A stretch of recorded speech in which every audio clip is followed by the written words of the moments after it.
Crime and Peter Chambers.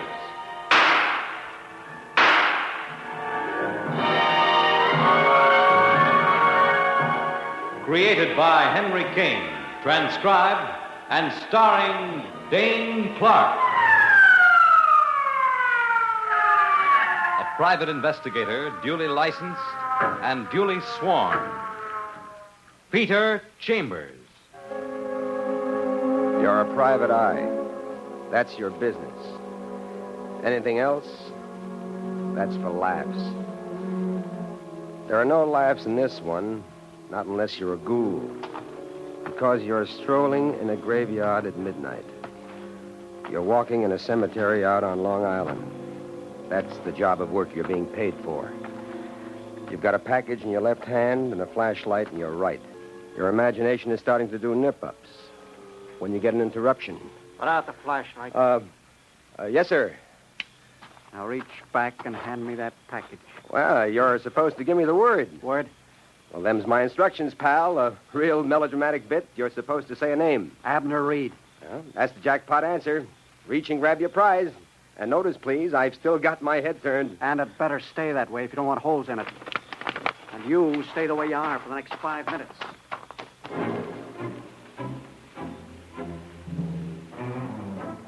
But you don't stay the way you are for the next 5 minutes, for two reasons. One, 5 minutes in a graveyard is like, say, 5 years on the French Riviera. And two, you're blessed, or is it cursed, with a large lump of curiosity. So you turn, and you don't turn a moment too soon because you drop. You look to where Mr. Invisible disappeared, but you don't try to go after him because he's gone. And all the way back to town, you ponder about why the guy took pot shots at you. You didn't see him. He made sure you didn't. So why the extra precaution of a spray of bullets? Well, he missed you, so you shrug it off, and pretty soon you're in town at the fancy Fifth Avenue mansion of Mrs. Abner Reed. Well, back so soon, Mr. Chambers. Mission accomplished, milady. Come in. Please come in, sir. Mrs. Abner Reed, born Florence Fleetwood Lovejoy, thrice married and rolling, you should pardon the expression, in mucho dinero. Worth maybe $25 million and reputed to be stingy about the whole thing. Here's your fee, Mr. Chambers, as per agreement. $1,000. Thank you, ma'am. And now, may I know what it's all about? You know what was in that package? Goulash for ghosts. $250,000. What? $250,000. Look, Mrs. Reed, you have a reputation for being, well, eccentric, but business transactions in the middle of the night in a graveyard. That wasn't exactly a business transaction, Mr. Chambers. Well, what then? It was a delivery of ransom money. What?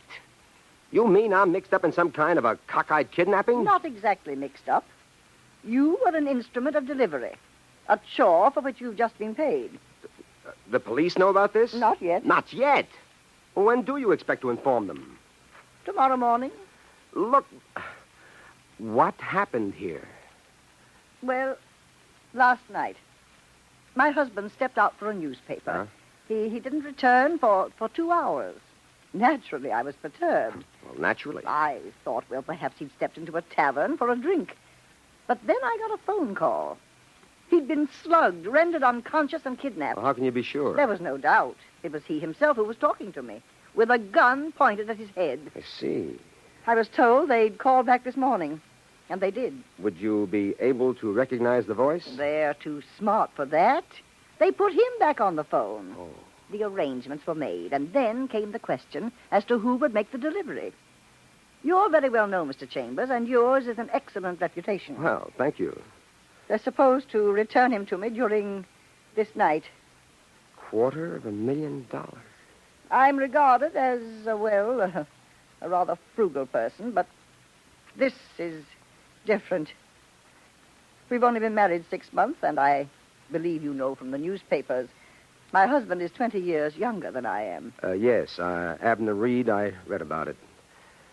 And I suppose you want me to clear out of here. Frankly, I do. But you are going to the cops with this. Definitely, tomorrow morning, whether he's returned to me or not. At least then I'll know that I've done what I could to effect his release. They warned me that I was being watched. That if I called in the police, they'd kill him. Easy does it, Mrs. Reed. Easy. Good night, and thanks.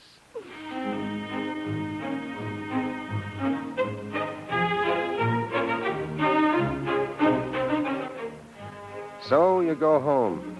You feel sorry for the old gal with the young husband. You think she's nuts not to contact cops, but you can't creep into another person's soul. You go home and you have a bit of scotch and you chase it with another bit of scotch. You've had a tough evening, and you're ready to wrap up this day and put it to bed when, in the middle of the night, you've got a caller. That's the life of a private eye, about as much privacy as a parakeet in a kindergarten. But it could always be a client. Somebody's turned off the corridor lights, and it's pitch black out there. And suddenly, the blackness is punctuated with blazes of light. Oh. You're hit, and you don't know how bad. You get to the phone.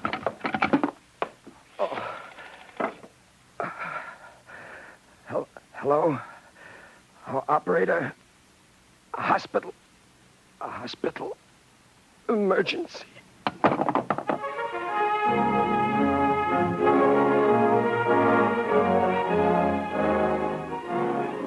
You're under sedatives for a day while they probe for the bullets. Then you're sitting up in the hospital bed, raring to go. But they tell you 5 days. 5 days before they'll let you out of there. And then you get a caller, amiable but worried-looking. Hi, Detective. Hey, you coming around real good. Hi, Lieutenant. What brings you? As if you didn't know. He stares down at you. Detective Lieutenant Parker, New York City Police. Stern, square, and a friend. That Abner Reed shindig. I hear you were an innocent bystander in the cemetery. Did they return the guy? Yeah. None the worse for his experience. Newspapers got it yet? No, we're trying to work it through before it gets any publicity. Well, what kind of a guy is he, this Abner Reed? Oh, nice enough kid. He used to be a dancing instructor. That's how he met the lady with the bucks. Oh. She been liberal with him? Liberal as she can be, I suppose. Rich, but plenty tightwad, that one.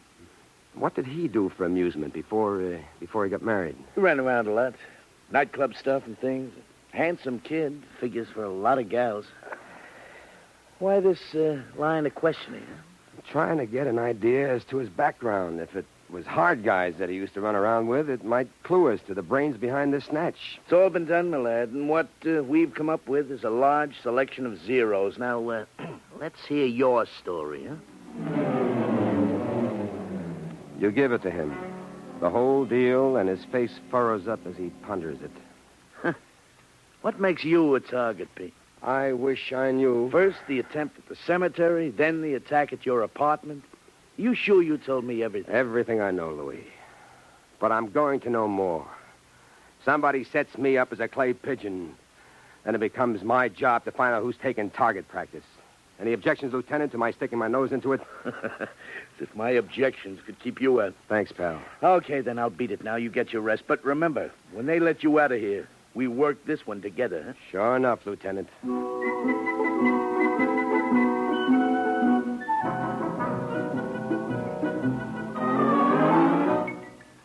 Anger and well-being seem to run hand in hand, and as your health improves, so your anger mounts. By the time you're out of the hospital, you're tense as a piano wire and fit to bust wide open. You run around and ask questions. You see Mrs. Reed several times. The husband's in Bermuda recuperating, but Parker's interviewed him time and again and has squeezed every possible fact out of him. And now the husband's back in town, but you're not wasting your time there anymore. Parker's an expert, and Parker's already wrung him dry. So now you're sitting in your office and thinking about your next move. And then your next move is made for you. Oh? Mr. Chambers? Peter Chambers? Yeah, this is he. My name is Sandra Mantell. I live at 1786 East 54th Street, apartment 2, downstairs. Yes, Miss Mantell. Okay, I want to talk to you about a kidnapping. The kidnapping of Abner Reed. What? What's that? I'm involved in it. It was my idea, really. I dreamed it up.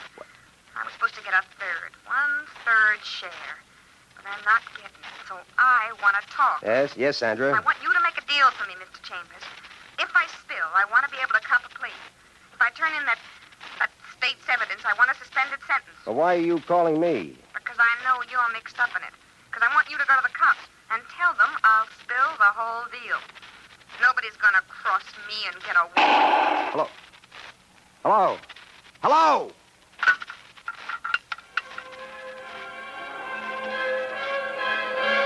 The address she gave you is near enough. You slam out of the office and you run all the way, and then you're there, apartment 2. And you're in the presence of death, a blonde with blood on her face. Well, there's another blonde standing by, and this one's very much alive.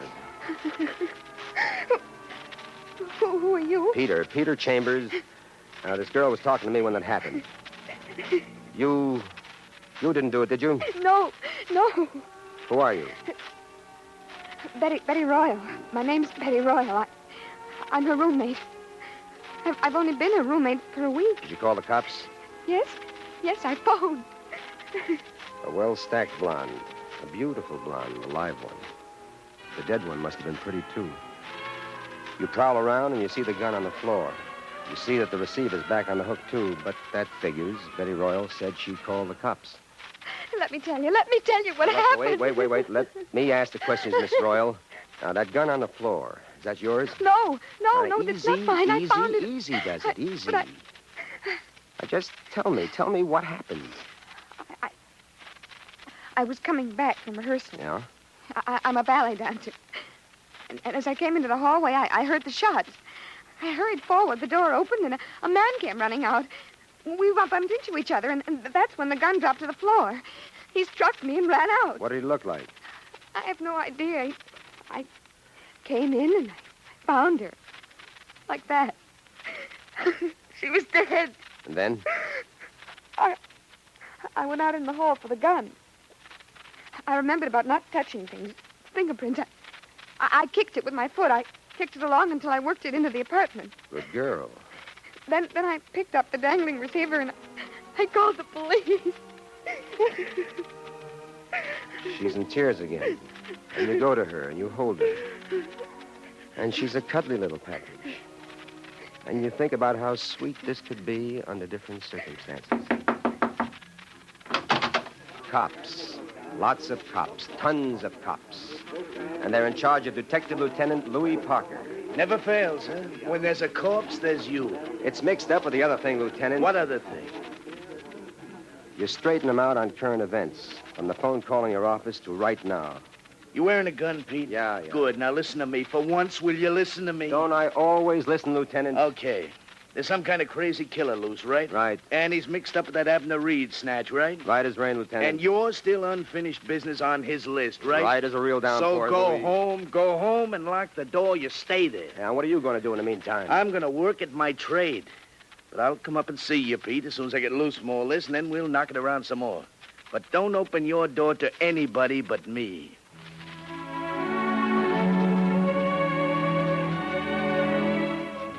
So you go home. You're a good little boy, and you've listened to Papa. You sit around like an old lady with lumbago. But you sit. You do some home cooking and some home drinking. But you sit. Finally, at 2 a.m. Who is it? Louis Parker. Oh. Bit of the cup that cheers, Lieutenant? Yeah, I can use a little cheer. Right. There you are. Thank you. Hits the right spot. Well, look, let's get down to cases, Lieutenant. There's my boy. Always in there pitching. Cases, Louis. Well, Petey boy, that gun on the floor was the murder gun. Good. And we've got a gorgeous set of fingerprints off it. Only prints on it, as a matter of fact. Good. So, now we come to the catch.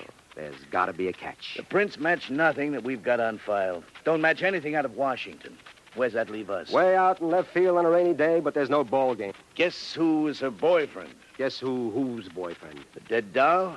That's Sandra Mantell. Oh, by the way, you know what her business was? I don't know nothing. Hooch dancer, burlesque. Pretty good at it, too. I'm thrilled. Now, who's the boyfriend? Nicky Darrow.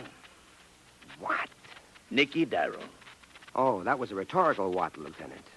It was a what of amazement, a what of astonishment, a what of shock. Okay, all right. Stop picking on me. Nicky Darrow, huh? Well, don't you call that a lead? We had him in. We questioned him. We did the fingerprint bit. Total reaction negative. We had to release him. What time is it? It's 2:30 in the morning. Let's get out of here. Out. Where are you going? Work. You? I'm going to sleep. Pete, Yes, Lieutenant. be careful.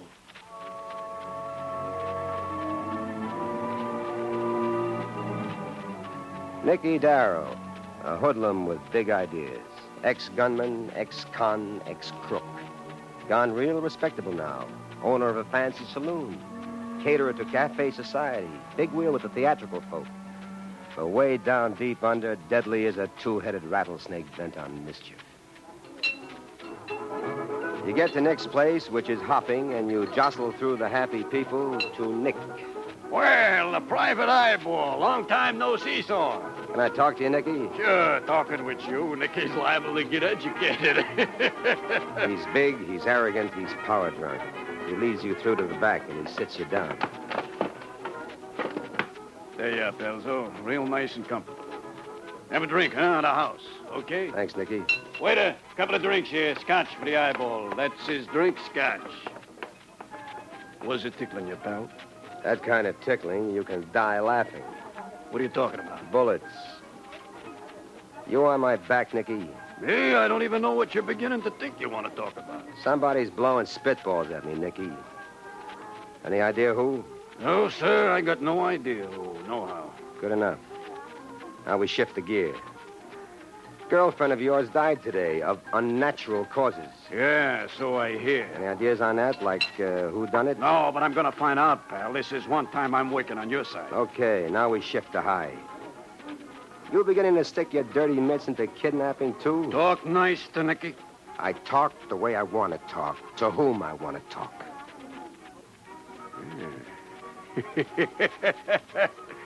You're a sweetheart kind of guy, a lot of guts. I like a guy with a lot of guts. The answer is no. No to what? Have a little sense, pal. The snatch racket is out for any guy with brains. There's easier ways to turn a buck. That's all. Bye now, Nicky. Live it up. Have fun, big shot. Hey, there's drinks coming. We'll skip it this trip.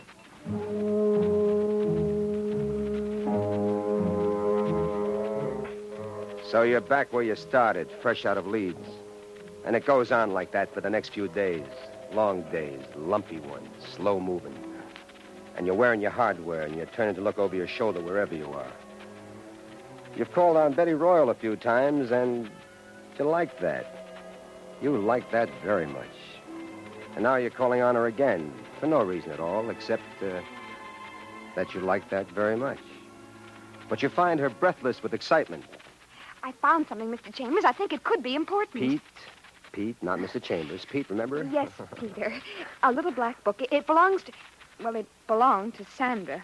She must have put it into my bag by mistake, and that bag's been in my locker at rehearsal hall. Let's see it.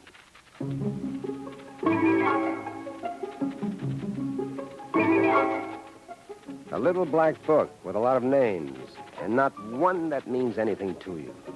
But they may mean a lot to Parker, so you latch on to the lovely Betty Royal, who's as lovely and as regal as her name, and off you go, a chattering twosome, downtown to police headquarters, downtown to Detective Lieutenant Parker. And you barge in without knocking because you think you've got right. Only to find that he's got company, so you start backing out again. Come in, Pete. Miss Royal. Thank you kindly, Governor. Thank you. Company's a tall young man with a bruiser's shoulders and an angel's face. Lieutenant Parker, I found a little black book. I found it in my locker. Sandra, It doesn't belong to me. Mistaken bags. It's Sandra's. Sandra This Mantell's. is the little black book, Lieutenant. Yes. Prattling is God's given right to a beautiful girl. Well, thank you, Peter. By the way, let me introduce Abner Reed. I don't think you two have ever met. Abner Reed, Peter Chambers, Miss Betty Royal. Oh, how do you do? How do you do? Glad to know you. Well, Lieutenant, as we were saying... Wait a this whole minute. situation- What did you say your name was? I just told you. I'm asking him. Come on, fella, keep talking. What did you say your name was? My name, as the lieutenant told you, Abner Reed. Abner Reed, of course. You jump him right away. You don't wait. He's big and you want the first punch. And you get the first punch in, but he takes it standing up and lets do a few of his own. All right, stop it. Break it up. What the devil's going on here? You slip by a couple of his lefts, and then he's wide open, and you come up with one off the floor, and he catches it clean on the button. And now he's down and out, and he'll stay out until someone brings him to. You're crazy, man. That's assault and battery. You're going to do time, fella. Yeah. Boy, you really flipped your wig this time. Here, let me help Stay you. away from him. Now, look, Pete. Look, you and I, Lieutenant, we've thrown a lot of questions around. There's a couple of answers coming up right now. Like what? Like why I was shot at the graveyard and shot up in my apartment. Like why Sandra Mantell was killed. Like why she called me in the first place. Like why that gun has fingerprints. Easy. One at a time. Oh, let's take the last one first. Fingerprints on a gun. Yeah. A guy dropping it when he collides with a dame. Panicking, running out, leaving it there. Does that sound professional? Not especially. Well, a rule's out a pro. What does a rule in? An amateur. So? So let's do it right side up now. Now, here's a guy, Abner Reed. He married a large hunk of dough. But he can't reach too much of it because she's frugal. So? So at the suggestion of a friend of his, Miss Sandra Mantell, and you'll find, I'm sure, with a good deal of digging, that those two had a close sub-rosa association. Well, never mind what I'll find out. Let's get this over with first. On her suggestion, they figured out a beauty. The guy kidnapped himself. Remember Mrs. Reed talked in the alleged ransom discussions to nobody but him on the phone? Yes, yeah. He knew the old dame. She'd pay and play ball, which she did. But why? Why were you attacked there in the cemetery? Because Reed didn't want any remnants hanging around. But, Pete, how did you tab him so quick? He never bothered to disguise his voice in the graveyard. He figured to leave me there for dead, and this was the first time I've heard it since. So he punches bullets at you in your apartment, and that time he almost made it. And then when he wouldn't abide with Sandra, she decided Everybody's a detective. Although you're 100% right, Betty Lass. She called me, knew where to call me, because she was in it from the very beginning. He caught her in the act and finished her off. And if you will kindly use the fingers of that comatose gentleman for the purpose of making fingerprint impressions, I don't have a doubt in the world what you'll find.